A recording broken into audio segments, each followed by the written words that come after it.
chère collègue Madame Asma. Donc, ravi de faire partie de ce panel, vraiment très intéressant. Alors, votre question est vraiment très intéressante et je vais essayer de répondre à partir d'une expérience qu'on a eue à la faculté polydisciplinaire à l'Arrache. C'était une expérience que j'estime assez intéressante, vu les retombées, que ce soit en formation ou bien que ce soit bien sûr, on va dire, en inclusion. Alors, je m'explique. Oui, effectivement, on a monté un master accompagnement entrepreneurial en collaboration avec la Fondation Mohamed V de Solidarité. C'est une formation qui a donné naissance à 5 promotions.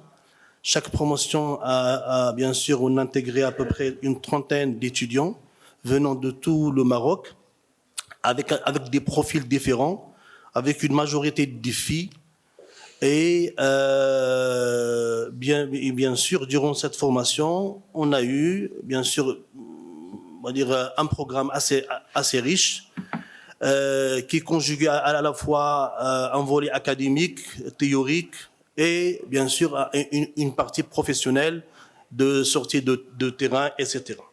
Alors, bien sûr, on a essayé de monter ce master et bien sûr d'insister sur plusieurs éléments dans cette formation. Alors, quand on dit accompagnement, souvent, hier, j'ai écouté pas mal d'interventions. Toutes ces interventions insistaient sur l'accompagnement technique et financier. Technique, logistique, financier, alors que les secteurs, ou bien que les entreprises qui travaillent dans l'ESS n'ont pas besoin que de ça. Il n'y a pas que le côté financier qui leur fait défaut. Il n'y a pas que le côté technique et administratif. Il y a autre chose. Il y a le côté psychosocial, énormément. Énormément de filles, des femmes, des jeunes n'ont pas confiance, bien sûr, dans ce qu'ils font. Il y a un autre accompagnement, c'est un accompagnement numérique, surtout pour les femmes et les filles qui sont dans les milieux ruraux, qui n'ont pas assez de maîtrise ou bien qui ne maîtrisent pas ce volet-là, et donc ils ont énormément besoin, bien sûr, de cet accompagnement.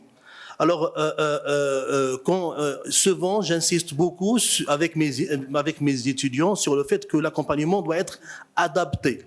On ne peut pas transposer des principes d'accompagnement venant d'ailleurs sur des personnes qui travaillent dans des montagnes, dans des bleds, malheureusement, souvent ignorants, souvent ils ont bien sûr des compétences, ils maîtrisent les ressources endogènes, mais souvent ils ont vraiment un manque. Autre chose sur laquelle on insiste, c'est la nécessité d'une maîtrise de terrain. On ne peut pas monter, on ne peut pas demander à un jeune d'accompagner des personnes qui s'ils ne maîtrisent pas le terrain, au niveau culturel, bien sûr d'abord, mais également au niveau personnel. Alors, souvent, et ça rejoint la deuxième question, c'est la question de répondre aux besoins. Alors, les besoins, effectivement, on insiste souvent sur le fait que répondre aux besoins, on va dire, locaux. Une entreprise, ou bien une coopérative, ou bien une association qui travaille bien sûr sur un terrain bien sûr particulier, l'accompagnateur doit essayer de l'accompagner en prenant en considération toutes les ressources locales et tous les acteurs et toutes les parties prenantes locaux pour essayer bien sûr de les accompagner pour réussir ce projet. Alors, donc, on a insisté sur le fait que l'accompagnement doit être adapté pendant la période de la pré-création et post-création. C'est une expérience qu'on a eue avec l'NDH, avec la Fondation FRDZ, avec